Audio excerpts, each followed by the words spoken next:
right. Hello. How are you? Welcome to the Otherppl show. I am Brad Listi in Los Angeles, and I am pleased to have Sarah Hall on the program today. She is the author of a new novel called Burnt Coat, available in North America from Custom House Books. Burnt Coat is the official November pick of the Nervous Breakdown Book Club. TheNervousBreakdown.com is my online culture magazine and literary community.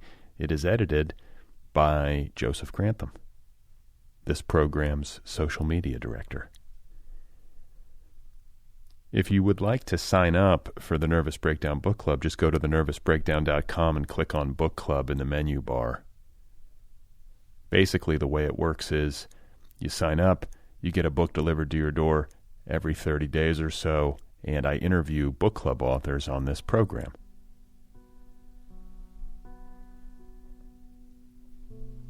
Sarah Hall is from the UK and is one of the more decorated and celebrated authors working in the English language.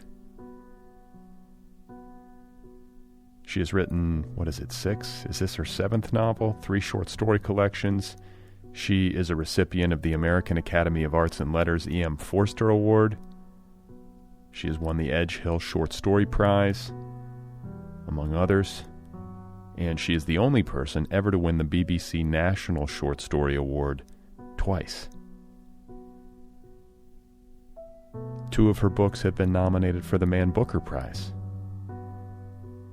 Her 2nd novel, The Electric Michelangelo, and her 4th novel, How to Paint a Dead Man. Her work has been translated into more than 15 languages. She is a fellow of the Royal Society of Literature, and she also does some journalism work. Reviews, op-eds, commentaries for BBC, Sky Arts, and so on. I had such a nice time talking with Sarah Hall, and that conversation is coming up momentarily. I do want to wish everybody listening a happy Thanksgiving, if you're here in the States, or a happy Thanksgiving, whatever you call it. This country is a mess. This holiday has specious origins, to say the least, but in a simpler sort of way, it's a day to rest and relax and eat good food, hopefully with people you care about and who don't infuriate you.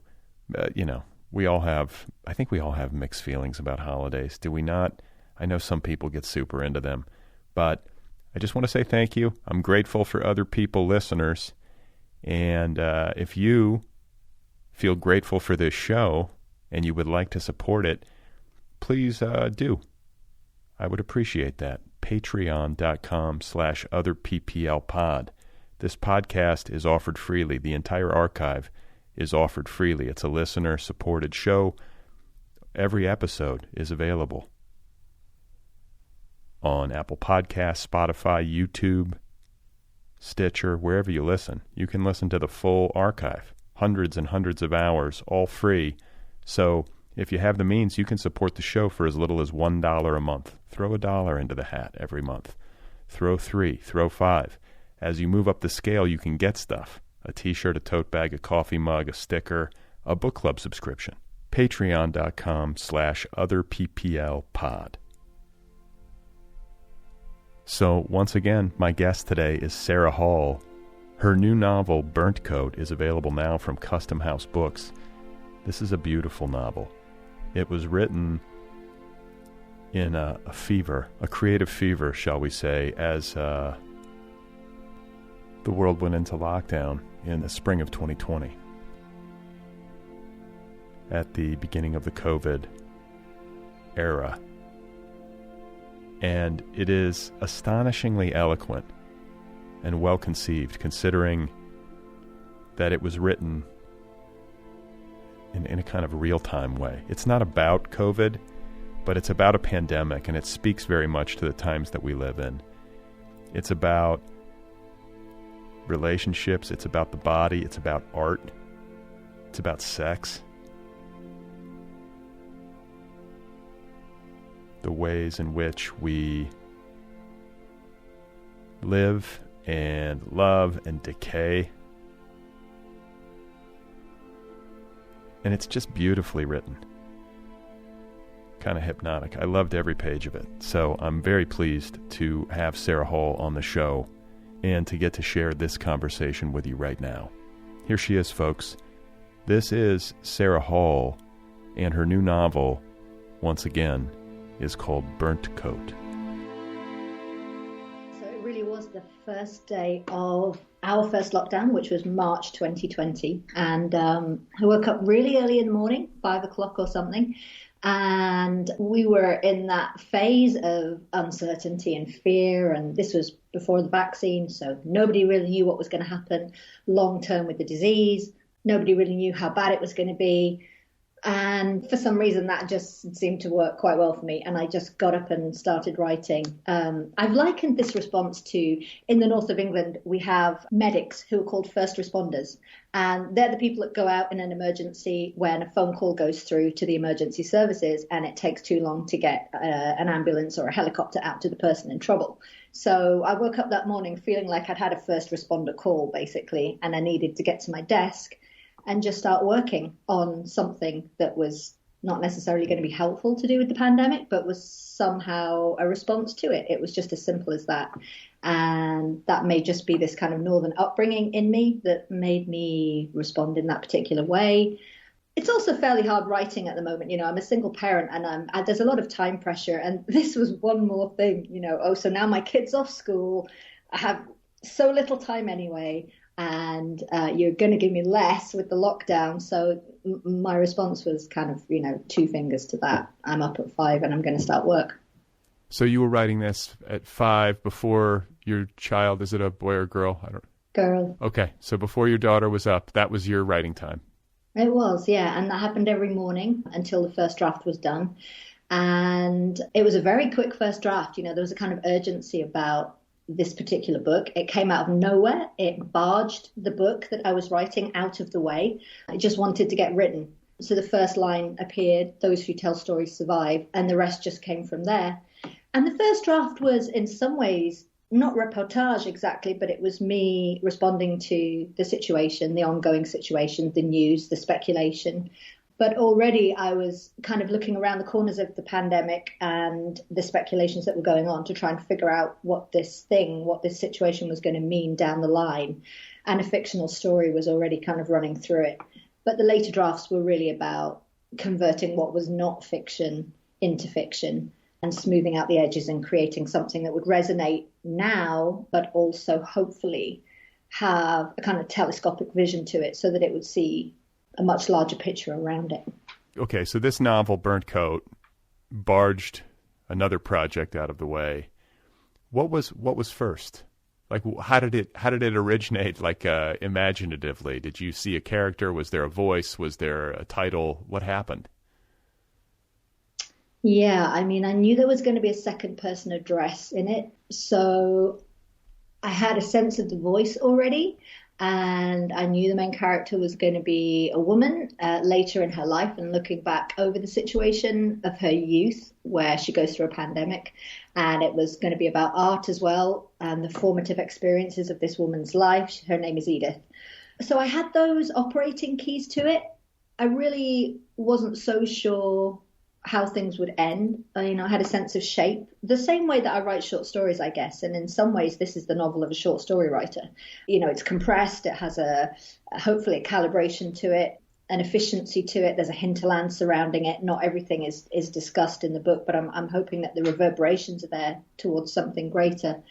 So I had a shape, you know, I had a sense of shape and certainly a sense of mood and an idea about resilience. And things like the technique that the artist is using, that Edith is using, the Shusugiban, this burnt wood technique, that came later. But the initial idea was just about resilience. How do we get through this? How does anyone get through something like this? How do we survive? That's well put. And as I listen to you and I think about the speed with which this is written, because you started this in March of 2020, and here we are in November of 2021, and the book is out. That's a fast pace.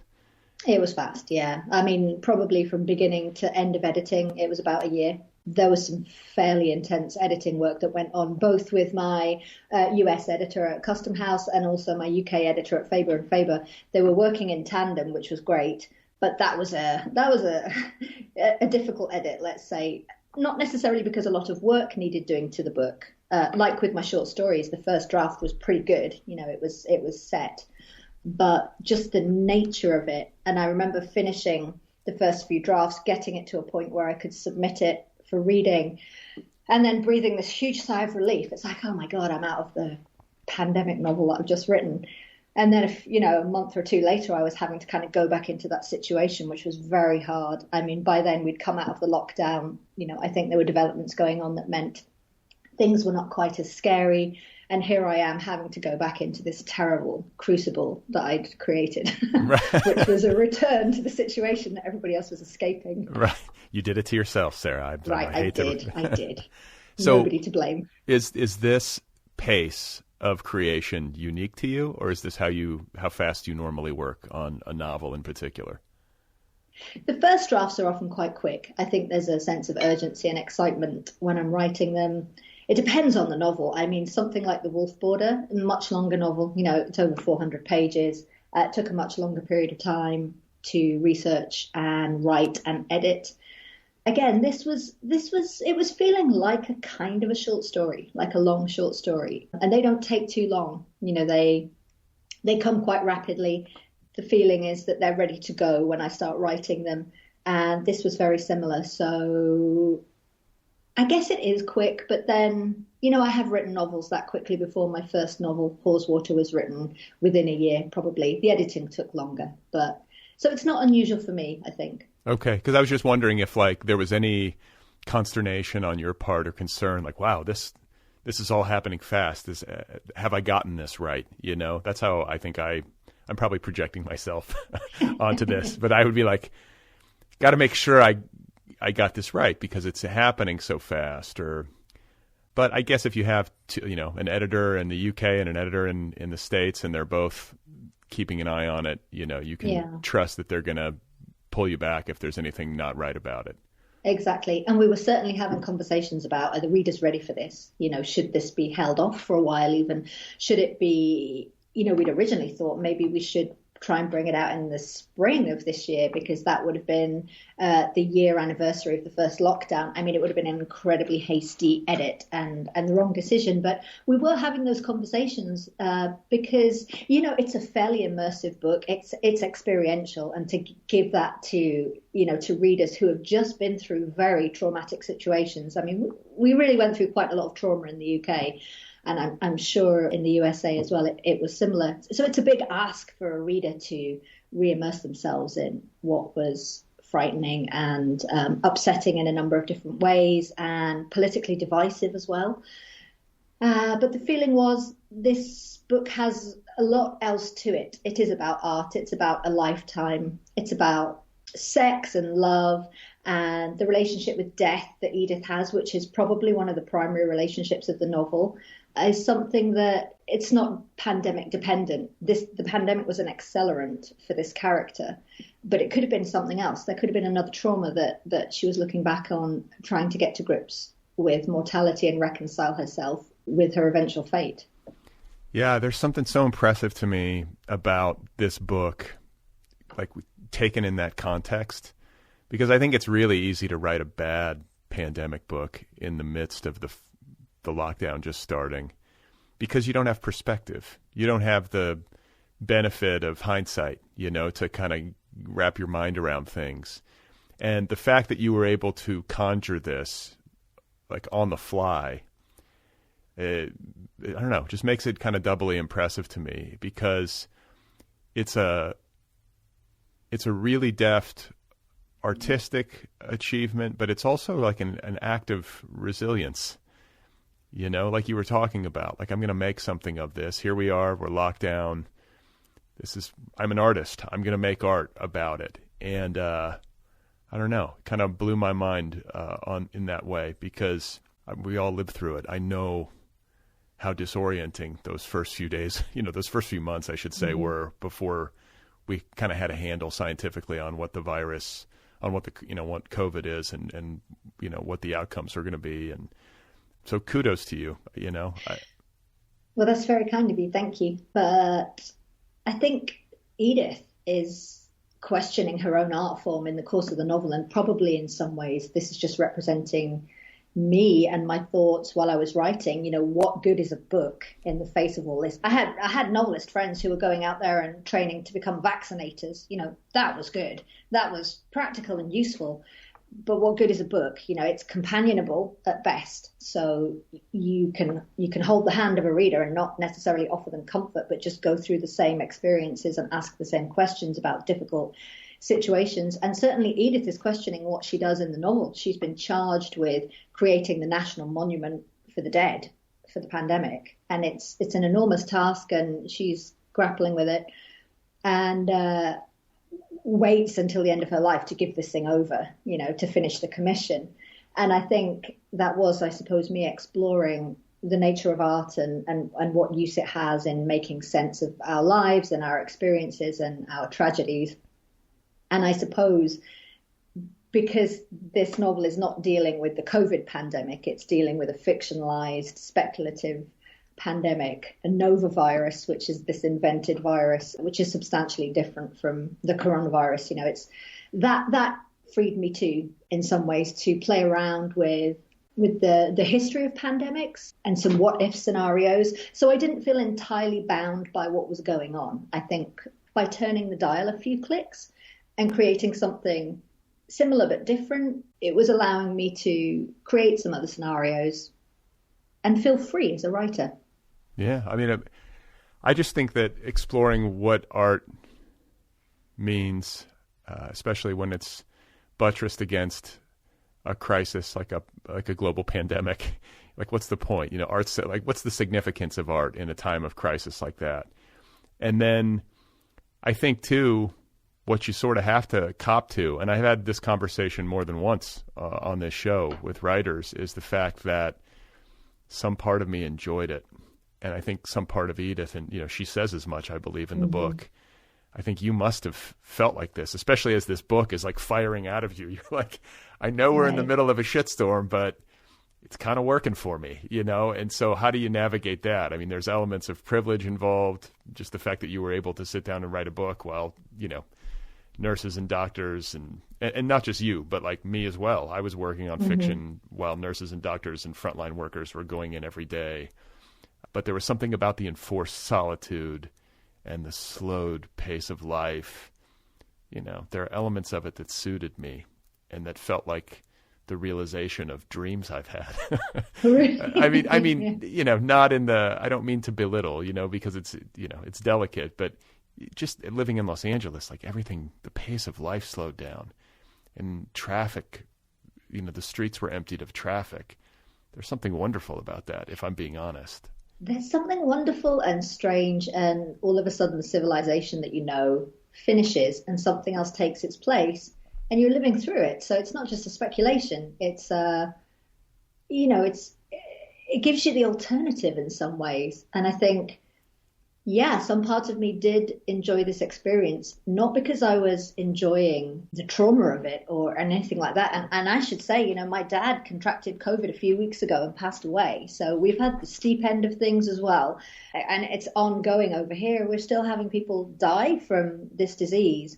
But the thing that kind of enlivened me was, I guess, coming back to my childhood, this sense of practicalities. What do you do in this situation? So I'm from this, valley in the middle of nowhere, and we had extreme weather when I was growing up. We were snowed in really frequently. There was always some kind of problem, a big problem, like a kind of landscape problem or, these real life things that we were having to tackle. And it's a farming community, so there's a sense of just get stuff done. Yeah, life's pretty hard. You can't just sit down and worry about it. You have to get on. And I think that's really where it came from, this sense of, this is it. This is life, It's not the kind of insulated version that I've luckily come to experience later on in my life. This is childhood again. This is fighting to maintain a living, fighting to deal with disease that kind of ravages through, if not people, then cattle and sheep and things like that. So for me, it felt not comfortable, but it felt known. Familiar. Yeah. Well, I'm so sorry to hear about your dad. My condolences. Thank you. Thank you. And that was from COVID. Yeah. I mean, he had underlying conditions and had been very careful for the last 18 months. But, when the restrictions are lifted, people want to start living again. And he caught it. And with what else was going on, he wasn't able to fight through it. But I have to say, heartbreaking as it is to lose him, I was enabled to see him by the hospital. They let me in. I was COVID positive as well. So the setup now is very different. We can be with our loved ones when they're in hospital, and only 6 months ago, that maybe wasn't the case. So many people have lost loved ones and haven't been able to access them. And we've gone through these layers of inhumanity here where you can't even be with someone at their bedside. So I feel not lucky to have lost my dad, but I feel like I was given something that a lot of other people weren't, and I'm really grateful for that. So Edith Harkness is the protagonist of this book.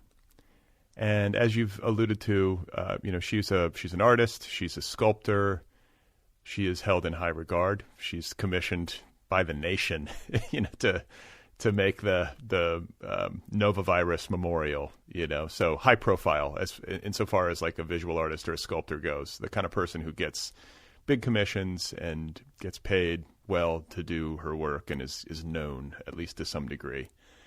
I'm curious to know how she came to be in your mind. Do you have an interest in sculpture?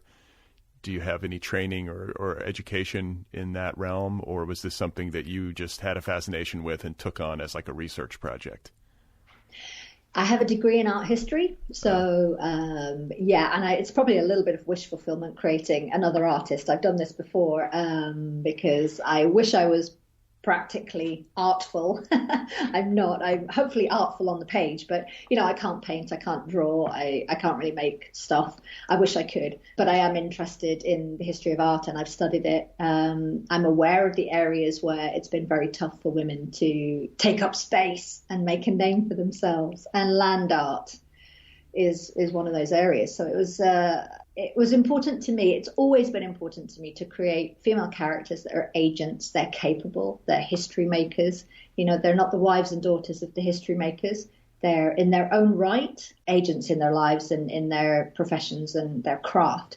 So it was quite exciting to me to think of Edith as a successful sculptor in a field where it's been very hard for women to, as I say, take up space. And I love the fact that her sculptures were really taking up space. She makes these huge burnt wood creations, often quite provocative. And some of them are based on big public art that we have in this country with a few little tweaks, the kind of feminist version of it. So yes, I do have that background, but I'm not an artist. Okay. I have some envy of art stars. I'm fascinated by how they're created. And these people, it's a very, it's rarefied air that we're talking about. But these artists who are often quite young, like maybe, I don't know, it spans a range, but get paid a ton of money to paint pictures. And what's that like? And they have these cool studios and they're often like really good looking. And it's just like, what is this? What's going on here? Wow. It must be so nice, like all these rich people are bidding on your work and you're like selling a painting for like $34 million or something. Yeah. And then you can start encrusting things with diamonds as well. Yeah. That's when it gets really serious. But I want to go to the term that you use, land art, because I think most people listening will have some frame of reference. We've seen this before. It's like Christo, or that's the guy's name, right? He's doing stuff. I don't know. The guy that wraps things. He wraps the the fabric around like a bridge or whatever. But it's like big sculpture out in nature is what you're talking about. Yeah. That's what Edith Harkness does. And she's famous for this witch sculpture. Is it called Heki? Is that? Yes, that's right. Okay, so she came to you through your kind of art history background, And right at the start of the book, she's talking about stories. And I think a lot of times we talk about stories, we're thinking of literature. Obviously, on a show like this, that's the case. But in the context of your book, this is a sculptor who's talking about stories. And I think she's thinking of her work in a narrative sense to some degree as well. And she asks a question that I think is at the very heart of the book, which is, do stories make sense of a disordered world? Like, is it possible, as we sit around looking at the circus that we live in as human beings with so much peril, like not only from COVID, but from climate change, nuclear proliferation, autocratic, regimes rising up, and that kind of movement sort of ascendant in so many places. You sit down to make a sculpture or write a book. Like, is it possible to make sense of this madness? And did you come to an answer? Like, do you have do you have any firm conclusions for us? No, but I mean, we all have our perception, don't we? I think you metabolize the world as you see it and as you understand it and as you believe it to be. And that's how we get through it, especially difficult moments, tell stories to ourselves, or your dreams tell you stories, or, people around you tell you stories, politically lying stories, So I suppose at another point in the novel, Edith says, everything's art, even thought. And that's it, isn't it? You kind of recalibrate everything, not necessarily to suit how you want things to be, but we process everything we see and hear and feel and understand. And that allows the kind of mechanism of living in some ways. It certainly gives us a kind of tolerance for living when life is tough. But I don't think I really come up with any answers in the book about that. It's just an inquiry. I think most of my work is probably an inquiry without any certain answers in the end. And again, kind of coming back to Edith's mortality, she's wondering. At one point, she likens herself to Scheherazade. She's been telling stories and making these big icons for death to try and avoid death her whole life, and she sort of has to give that up. But she also takes away the stories that make life livable. The death in this book that she has a relationship with from childhood is not personified. I suppose this is a humanist book. I'm a humanist, and I didn't want to personify death, and it's a godless book. And so that's quite an issue for the reader in some ways. It's quite an issue for Edith, the idea that she's staring into the void, and there is no story that can get around that. There's nothing. There's no comfort of an afterlife or anything. Everything kind of melts away. And that's really what she's staring down in the end, the fact that all stories end. No story can prepare you for that version of the end of your life. Wow, that's cheery. I was going to say, I'm pouring myself a drink. For those of you listening, it's 10 in the morning. It's a great book. It's full of humor and sex as well. We're gonna get to all that. I want to ask you about humanism. Can you elaborate? You say you're a humanist. What does that mean to you? Yeah, I'm a member of the Humanist Association here. So I suppose the principal belief there is that we have one life and we're responsible for living it well and helping other people live it well. Under that umbrella, there's a tolerance for people of faith, all faiths. So it's something that I find a lot of comfort and reassurance in, the idea that here and now, this is what we can do to make things better for ourselves and for each other. It's not about waiting for some golden moment later. And that's at work in the book, I think. It's practical. It's practical. It's optimistic. So are you an atheist, may I ask? Because I don't mean to be intrusive, but it sounds kind of... I have no idea if I'm an atheist. I mean, who knows? Who knows what's out there? I can't say one way or another. I've not seen much evidence for anything that would lead me to have faith in a particular religion. And that's fine, but of course you have to keep an open mind. And would be more of a kind of scientific approach to things. We don't know. And that means the possibilities exist. So But I certainly don't have a working faith. I have a faith in humanity. I have a faith in us. We can do better and should do better. Okay, I think I'm on board. I feel like I just don't know. That's always like my default. I don't know, like show me some evidence and maybe I'll be convinced. But I like that kind of uncertainty. It feels honest to me. Like, does anybody? Yeah. Nobody really knows. Come on, like let's be real here. Right. But what we do know is that when there's a piece of litter on the ground, no hand comes down from the cloud to pick it up and put it in the bin. It's generally a human hand that will pick up that piece of litter and put it in the bin. I was out for a walk the other day. Oh no, this is going to be a story about a huge hand from the cloud, isn't it? And God actually reached down and picked up a bag of potato chips off the ground. It was the most amazing thing. And wow. No, actually it was a man. It was an older man. Yeah, I'd say like elderly, walking with, one of these devices. It's like a stick, but it's got like a little gripper hand on the end, and he was out just picking up trash.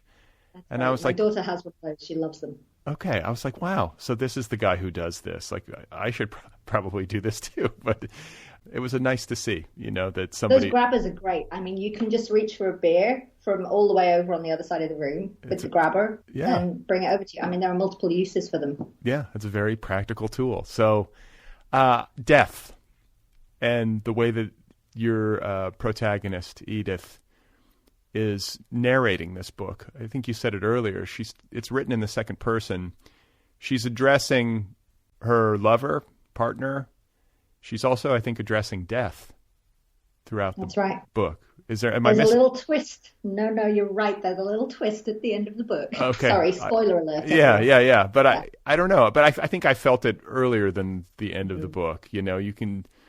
It's not like it's some big secret that mortality is at the heart of this thing. I mean, it's there from the jump. So I like her, and I like people who don't push death to the side or think that it's some morbid secret or something. I feel like that's a big mistake that human beings often make, and understandably so. It can be scary, and nobody likes to think about dying. It's not a very pleasant business in a lot of ways, but it's coming, and it's like the ultimate reality. And I think that we're better off acknowledging it. And I even like to think about it daily, like so that you can live better or more meaningfully. So can you just talk a little bit about that relationship and where you were at? I guess, with COVID bearing down, it was obviously on everybody's mind.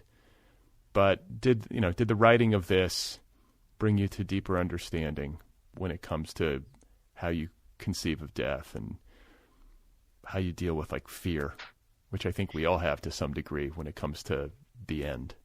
Yeah, I think that's true. I think all my writing feels to me a little bit like I've gone up to the keyhole and I'm looking through into that room on the other side where scary, important things are happening. So, which I should say, I'm not like that in life. I'm not cowardly, but I'm fairly afraid. But through my writing, I have this mechanism that I can address those things that I do find frightening. So Edith's mother in the book, Naomi, suffers a brain aneurysm when Edith is very young, and she survives that, but she has another weakening in one of the blood vessels in her brain. And Edith is brought up with this mother knowing that at any point her mother might die. There's nothing they can do about this second weakness in her brain. And it kind of sets Edith in the way that the ghost pavement sets the painting. So this is her perspective. She knows that death is out there and possible at any moment. And there are moments in her life where she becomes happy and she forgets this. She forgets this kind of thing. She meets Hallett, who is the lover in the book, her partner, and they're locked down together. And, it's a very passionate, very intimate relationship. They accelerate through a whole lifetime's worth of relationship, through a kind of marriage towards carer, things like that. And, grief and memorialization after. And Edith is really, in some ways, the second person sections of the book are addressed to Hallett and her memory of him. But yes, you're right. It does switch into an address to death as well, and that is in some ways there from the beginning too. So she's really trying to understand her relationship with mortality, and it becomes very clear to her. She manages to, in some ways, avoid death. Her mother does die, but because Hallett gets sick and is in the room with her, she really does have to face it. You know, this is when the door opens and she can see the other side, the blackness on the other side. It's through him. So it's a kind of pivotal moment in the book where all of a sudden it's just brought so close to her. It's brought home to her this thing that she's been grappling with since she was a little girl. And from that moment, the second half of her life is sort of built around trying to understand it. And you're right, you know, Western cultures are often not very good with death. We push it away. It happens in the hospital. It doesn't happen in the home. It's frightening. You put it off for as long as possible, take all kinds of medication to avoid it. And I think there are other cultures which sort of handle it better and bring it into a domestic situation more, you know, perhaps, you know, stay with the corpse for a week, make food for a corpse. And Edith explores all that in the second half of her life. You know, she joins a group in Thailand, watching a corpse decompose, trying to understand states of being. So it is interesting to me, you know, trying to find my way through something which is a scary subject. And I was raised in a culture that is afraid of it. This novel was kind of written between the loss of my mother and the loss of my dad. So in some ways, you know, it's a bridging book in my own life. You know, I'd seen my mother dying in hospital a few years ago, and then more recently it happened with my dad, and I was there with my dad. I was very glad I was with him. I was afraid to be in the room at the time, and for some reason it was so comforting to be with him. I can't explain it, but just to have it there, to understand it, to see it. You know, it's not the hooded spectre. It's not the kind of grim reaper with the scythe. It was a natural state of being. And to come to that understanding, that conclusion, was revelatory to me. And I think I was reaching towards it in Burnt Coat, you know, and a few months after, or actually the same week that Burnt Coat was published, this happens to my dad, and there it is in the room with me. Wow. I know. Yeah, it's just one of those strange timings for literature and life. I mean, yeah. And I can't remember if I was talking to somebody or if I read something about the dying process, or maybe you wrote it. Was it like the kind of to be with somebody who dies and to be in the room with them makes you aware of how delicate the membrane is between life and death. Mm-hmm. Somebody's there one moment and gone the next. Was that you? No, it wasn't me. I wish it was. You're welcome to take credit for it, but Thank you very much. It's probably you. Brad. I don't know. Who knows? It's all a jumble for me at this point. But did some semblance of that feeling strike you when you were with your dad? And you kind of write about it a bit in some version of it in the novel. But I think to bear witness to that transition is powerful in that way. You know, we can easily trick ourselves into thinking that life is a lot further away from death than it actually is. Yeah, and you're right. It is very delicate. It's a very fine membrane, and you know, it sounds so macabre to talk about this, but just the quickness with which a body cools down, things like that. You know, you go from warm blood to something still and completely different, and it was very strange. You know, I'd written this scene where Edith moves over to the body of her lover and puts her head on his chest, and that description, you know, and then all of a sudden I'm kind of, well, not all of a sudden, but you know, quite soon after I'm with my dad, and I was going through this thing that I'd written. So yeah, it's odd, isn't it? I mean, literature is so intuitive. I think that's all you can hope to be as a writer, is a person with empathy and intuition, to try and understand what a situation might be like, even if you haven't been through it, or if you have, to kind of turn it into something that, again, will be companionable for the reader. So, yeah, I mean, those membranes are thin and they're fine and they're delicate. And as you said before, the finding, you know, I knew my dad was ill, and we kept saying to each other, well, we have today. not today. There's today. It might be a borrowed day, you might be on overtime, but we have today. And like you said before, that's the thing. If you think about it every day, then somehow you can enliven your life and feel like it's a beautiful thing and a worthwhile thing, and enjoy the moments that you're in, because so often we're just not in the moment, are we? I don't want to get all zen or anything, because I'm not really like that, but to kind of be in that moment and to think this is a livid, beautiful moment, and I'm glad I'm here. I mean, that was something that the dying process of my dad taught me, I think. And if you think about it regularly, it's not as surprising. That's what's so strange. It's like, from a very young age, we know that we're going to die one day. But I think so many people, when death actually arrives, especially if it arrives suddenly or, out of time, I think we all imagine ourselves living to 100 or whatever. But suddenly you get a diagnosis or something, and it's like a shock. And it probably shouldn't be. This is baked into the cake. We're going to die. So I think I don't know. It seems like you have a healthier relationship to the dying process when it comes, but it also has the added benefit of hopefully making you a little bit healthier in your relationship to your lived life. Mm-hmm. That's right. I want to talk about the title of the book, and I want to talk about, why don't we explain what burnt coat is? Because it factors into the novel pretty significantly, and it also satisfies like some sort of real estate fantasy that I think so many of us have. So let's give listeners a visual here. Like, what is Burnt Coat? Yeah, so Burnt Coat is the name of the building where Edith lives and works. She's converted this enormous, ugly riverside warehouse into an artist studio below. I mean, this is sounding like Dumbo, isn't it, basically? Artist studio below and apartment above. So it's kind of her life and her work in this chimerical existence together. And it's huge, so she can kind of build the maquettes for these huge pieces of art she does underneath, and upstairs she has a relatively simple life. And it's literally the name of the building. And sometimes the names of places do take on a resonance, or you might end up buying your house because it has a really funky name and it means something to you. That does happen. So she's very interested in this building, partly because of its name. She really likes it. She's already using the burnt wood technique by that point for her art, and so it seems meaningful to her. But I suppose the name, the word, the concept is sort of metaphorical across the entire novel. This idea that and it's not a new idea. It's perhaps a little cliched, the idea that you're experienced, you're burnt by life, you go through these difficult situations and hopefully come out the other end a bit tougher, a bit wiser, a bit more resilient. And so the idea is that's it, really. You go around wearing a burnt overcoat. Right.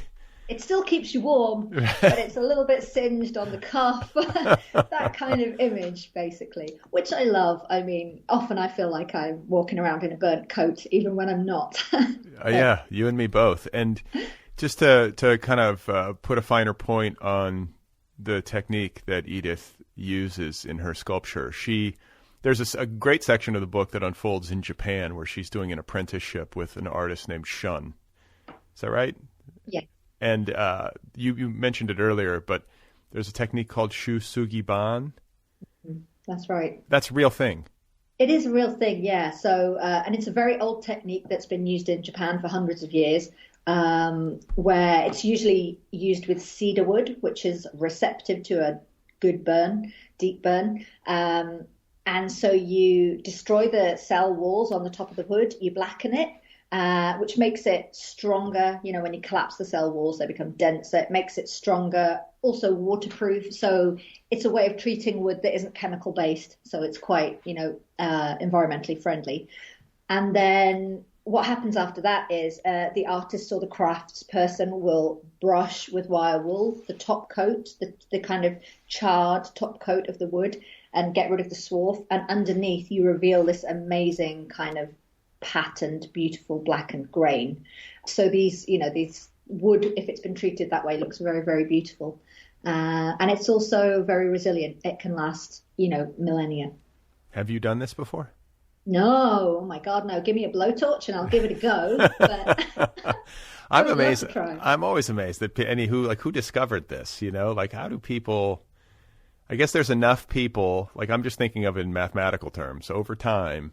And I guess like a need for strong wood, right? Like maybe that goes even beyond artistic pursuits, but you burn this wood, but you have to burn it just right. Mm-hmm. So that it obviously doesn't go up in flames, and then the cells collapse in, and it becomes almost like petrified, right? It like accelerates a petrifaction process, and it's super tough. It's like metal or something almost. That's interesting, and I love that metaphor. You basically create this really strong thing by coming very close to destroying it. That's right, and I suppose also, talking about heat, the virus in the novel, Nova virus, creates this really high fever in the victim, which either kills them or they survive it and the virus becomes dormant in the cells. So it was working on that level too. Again, like a short story, hopefully there are all these built-in layers and levels that will be satisfying to the reader, or they'll just be really annoyed and go, you over-egged the pudding, didn't you? I don't know. I was just going to ask you because I feel like this is, again, I'm going to use the word elegant. It's such an elegantly structured novel, and you are working across time. You do a lot of jumping around, and there are these passages that kind of function like short stories, these little sections like the Japan section where Edith is over there with Shun and his family, and what is it, a little town outside of Kyoto? Is that right? Mm-hmm. Yeah.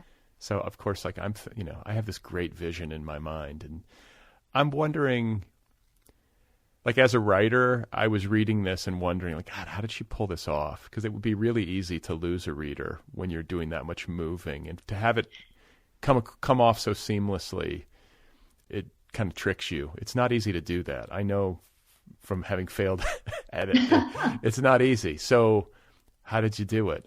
What are things that you're trying to avoid? What are some of the tricks to making a novel that works in this mode effective? Yeah, thank you. I suppose it's just about selection, isn't it? So the premise of the novel is Edith is looking back over her life as her life is ending and thinking about what those formative things were in her life, the relationships, the experiences. And the way that memory works is that, we don't remember everything. You kind of pull out the main details of things that you think have been important to you, and you're somehow putting them together. So the book doesn't have chapters, it just has spaces, which in some ways to me seemed more accurate in relation to memory, bringing things together that you think are important, that may not exactly work together, but somehow have gone into shaping who you are and what you believe, and the experiences that really were the things that made you who you are. And it was just a question of trying to condense a lifetime and the important events of a lifetime, the important relationships of a lifetime. So you've got a handful of characters, the coordinates for the novel are quite wide. Edith is based in the north of England, but she travels, there are sections in Japan. Hallett is from Turkey, so you get the kind of Middle Eastern culture and Western culture coming together. I keep saying that this is my Brexit novel. It's my fuck you Brexit novel. It's like, no. We have all cultures and all nations in this country, and I'm in denial about the whole thing, right? Because that's how I was brought up. My generation, we feel European, many of us. So although it's a short novel, a small novel set in a particular place that's not named but is a particular place, the coordinates are far-reaching. And I wanted to get enough of the world and enough of a lifetime in a meaningful way, not overwritten, but just brought in with significance, and to somehow, create the measure of Edith, the measure of her life.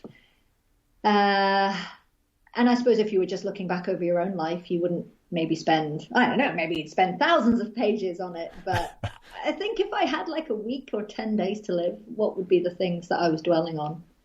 There wouldn't be hundreds and thousands. There would be a few really big things, I think. And that's kind of how the novel functions. And I would say even so, and I get it. I mean, I'm on board with everything you're saying. I still think it's worth underlining how difficult it is to keep a reader oriented. Like there's not chapter breaks, like as you were saying. There's just white space. There are little section breaks as you go. And sometimes you're jumping across decades and traveling great distances from one section to the next. And that's difficult to do without losing your reader. It's one of these tough questions because I think so much of it is like the kind of deep intuitive work that a writer does, where you just sort of have to trial and error with it and make sure that you're clear yourself. But you know what I'm saying? When you're making especially big transitions in time and space from one section to the next, without the benefit of like a chapter break or some sort of visual signifier that would normally cue a reader. Can you talk a little bit more about that creative part of it? Because to make it all work and to have the reader stay on board the whole time is tough to do.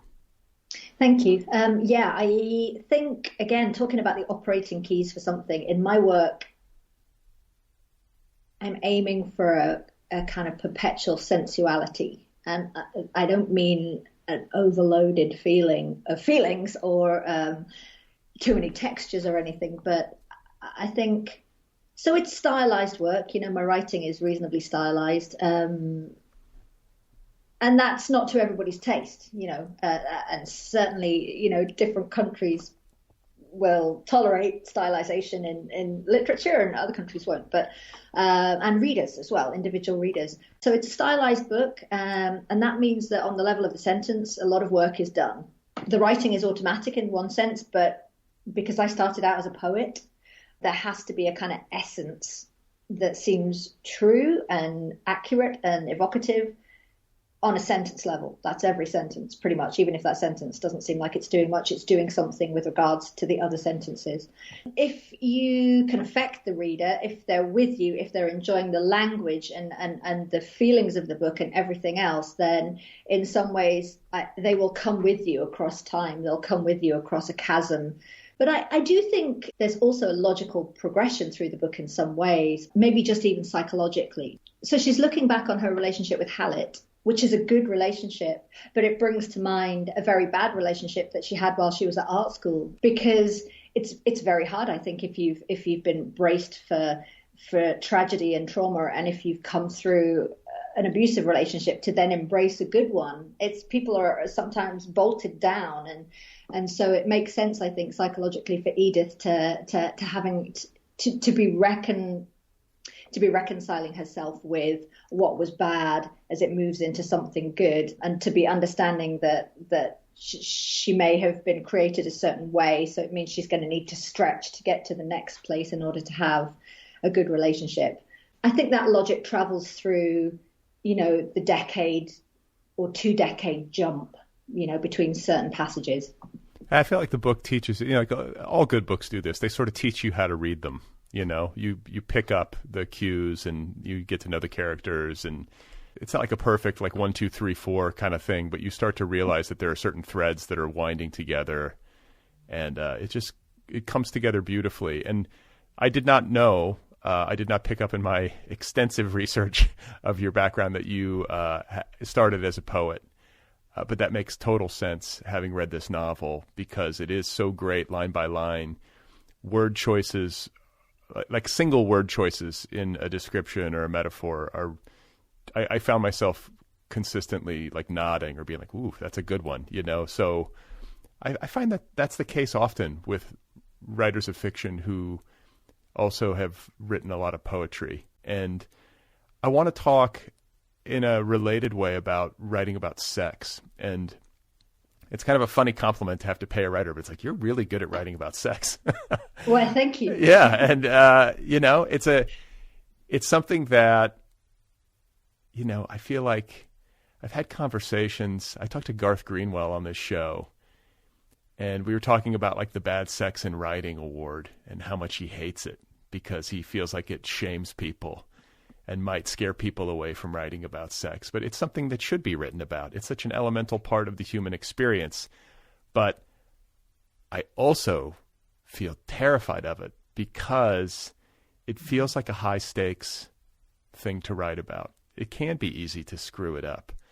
and you want to do it well. And I don't know, it just feels like a more pressure-packed thing to write about than, say, going to the store or whatever somebody might do in their day-to-day. So how do you approach writing about sex? And if you had to try to parse why you're good at it, what would be the answer to that? Thank you. Again, it's like a line-by-line thing. It's about finding the right description, the right way of conveying a situation or a scene or an emotion or an act. And of course, it's not just the act, is it? It's everything that comes with the act. And I think it can be difficult writing about these things because there's a lot of freight that comes with sexual interaction and intimacy as well. And it's a powerful thing. It's a mundane thing. There are kind of gender dynamics. There are all kinds of dynamics, cultural freighting, cultural assumptions.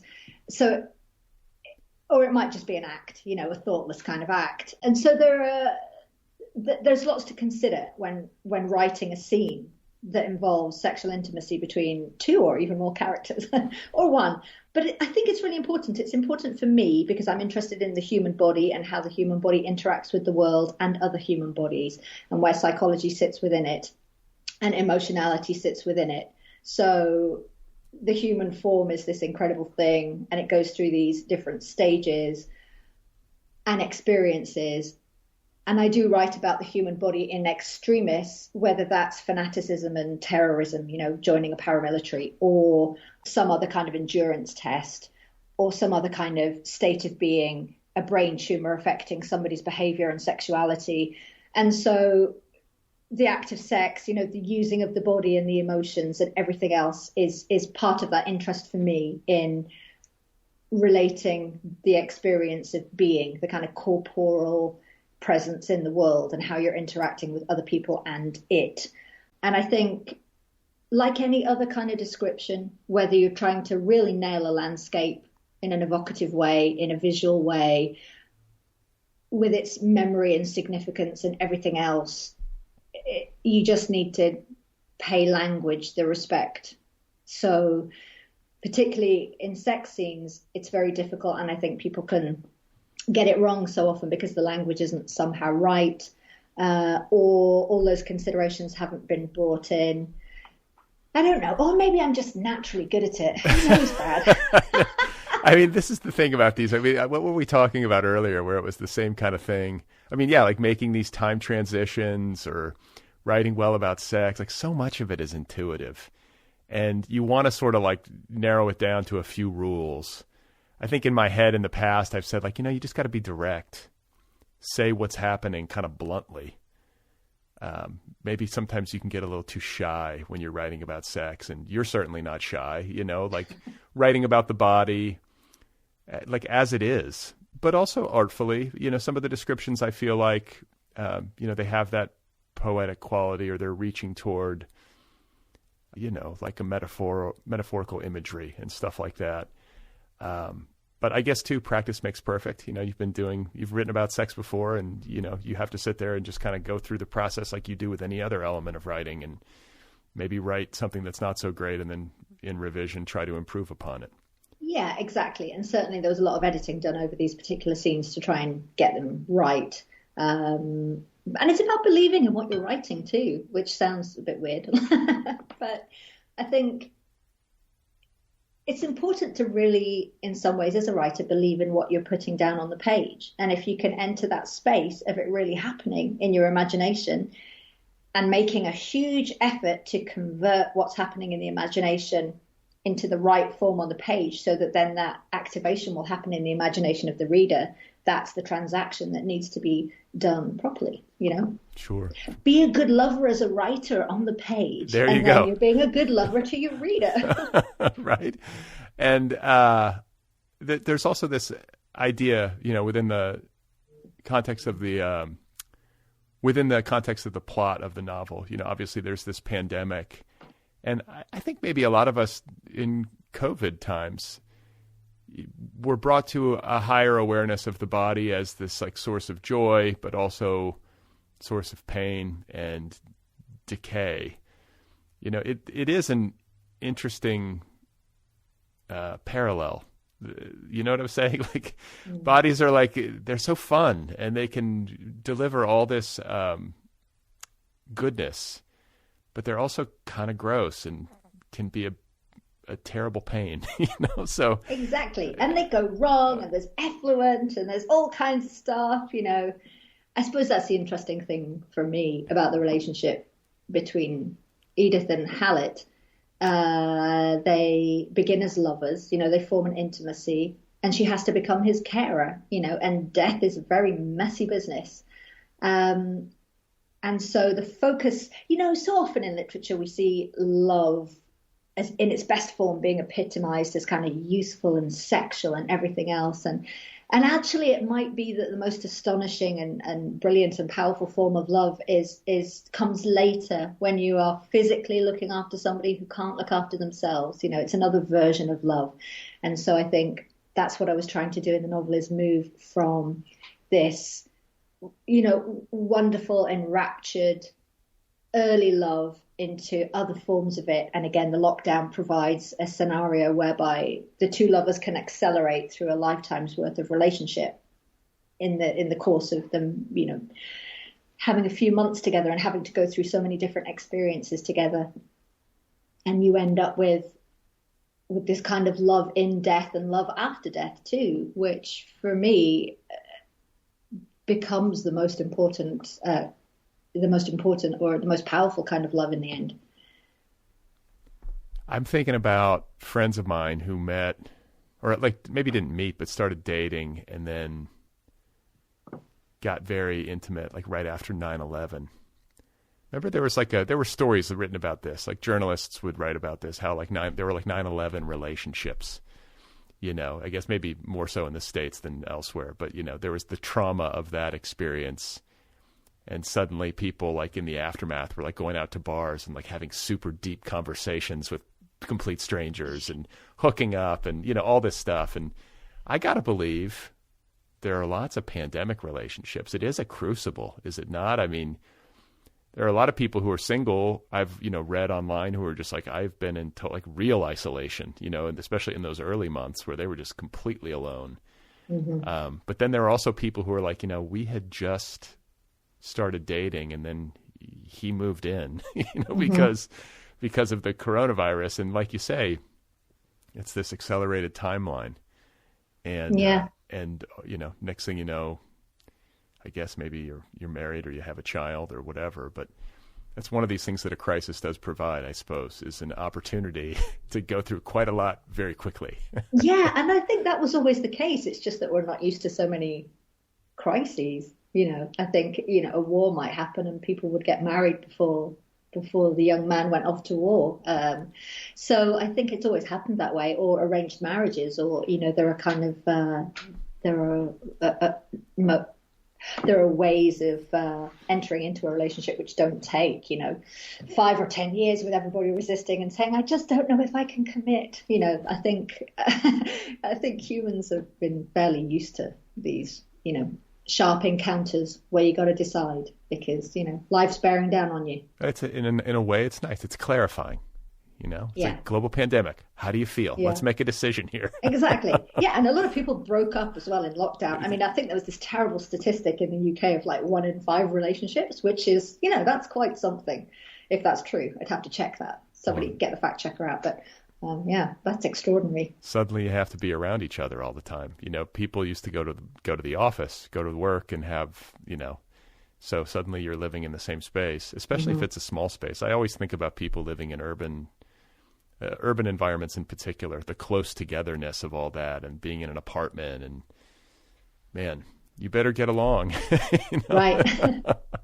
So, before I let you go, just real quick, I want to talk to you a bit more about where you're from in the north of England and how you got into this. I mean, you talked about having an art history background educationally. When did you know that you were a writer? When did you start? And just give people kind of an idea, like an encapsulated idea of how you came to be one of England's like shining literary stars. Well, I think I was just a weird kid. I was very awkward around people. I always felt more comfortable writing. I don't know why. I had trouble reading. I didn't have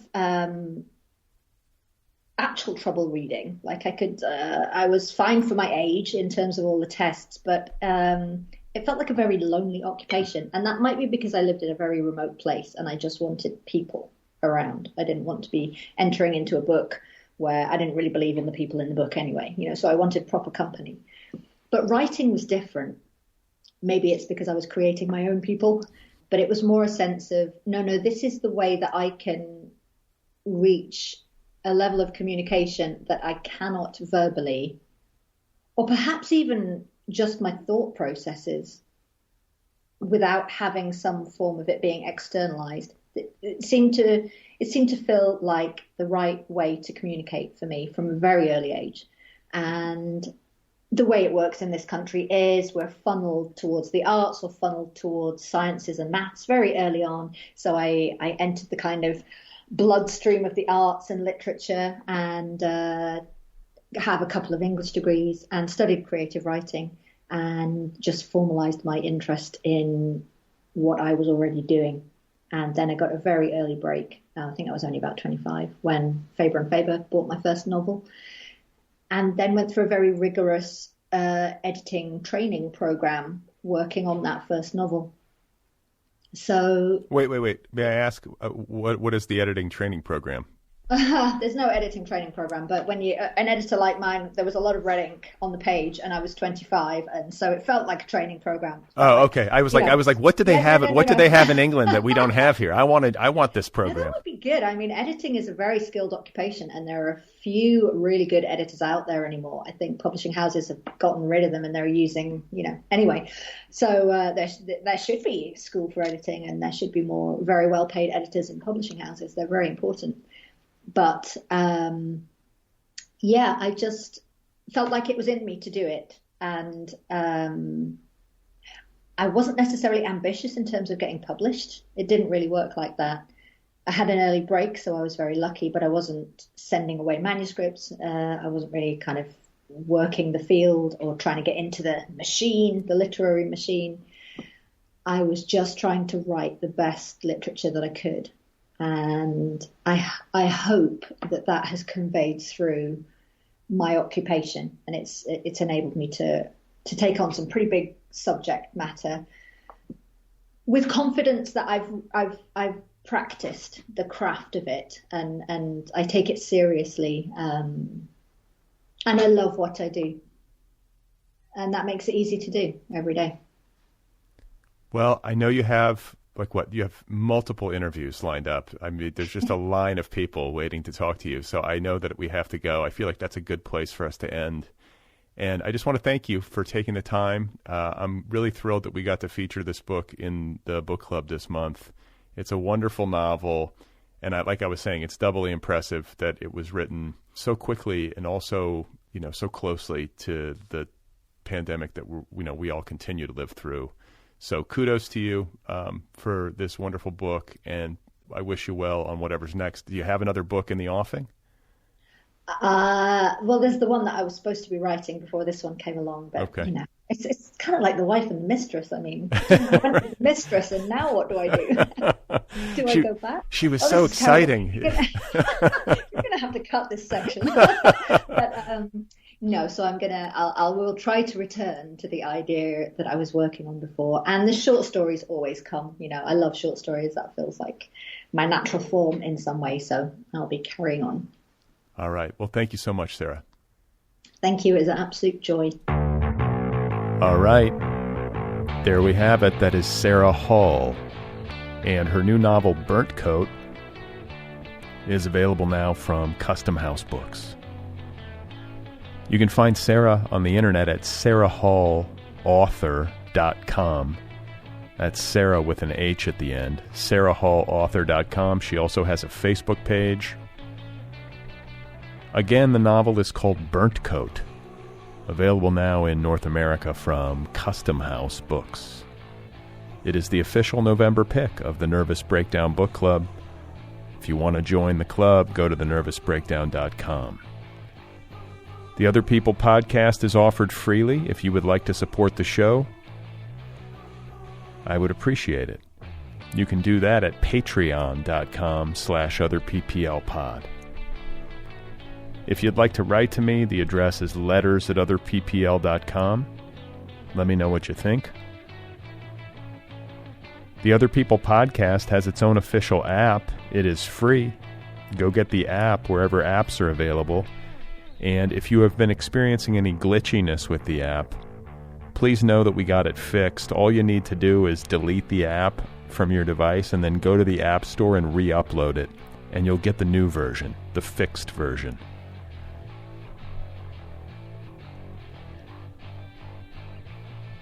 I hope you guys have a wonderful Thanksgiving holiday if you're here in the States. If you don't celebrate Thanksgiving, I hope you have a great rest of your week and weekend. I'm going to be off this weekend. There will be no Sunday show, but I will be back next Wednesday with a new episode. I'm not sure who the guest is going to be. I have a bunch of interviews in the can, but I don't know who I'm going to do yet. I'm still deciding. Don't forget about the YouTube channel for this show. Search for it by name over at YouTube, Other PPL, and subscribe to the Other People YouTube channel. The entire archive of this podcast is on YouTube. Don't forget, too, I've got a novel coming out next May.